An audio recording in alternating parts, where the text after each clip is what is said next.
Welcome. In this session, we are going to understand histogram equalization, a technique used to enhance the contrast of images. We will go through a complete step-by-step example using a simple 3 by 3 grayscale image. Here is our original image, a 3 by 3 grayscale image with values ranging from 2 to 7. This is a matrix. This is a simplified case using 3-bit grayscale levels.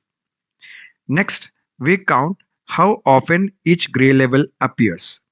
This is our frequency histogram.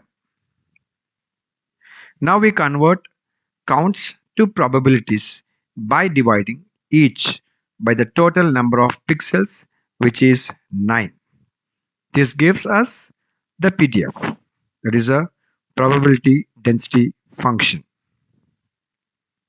Next, we compute the cumulative distribution function by adding the probabilities in sequence.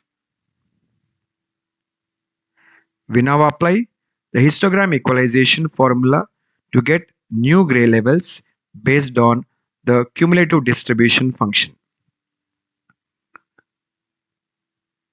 Here we observe the old gray levels and the new gray levels. Finally, we map each pixel in the original image to its new value using the equalized mapping. The contrast is now enhanced.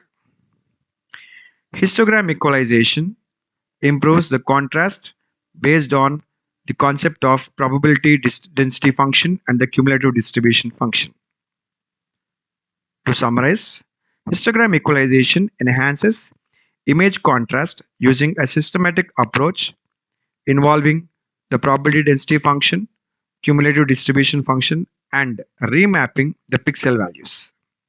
However, when it comes to preserving local details and avoiding over-enhancement, CLAHI, Contrast Limited Adaptive Histogram Equalization, offers superior results. Unlike global methods, CLAHI operates on small regions in the image, adapting contrast locally. This leads to more natural and visually pleasing enhancements. Thank you.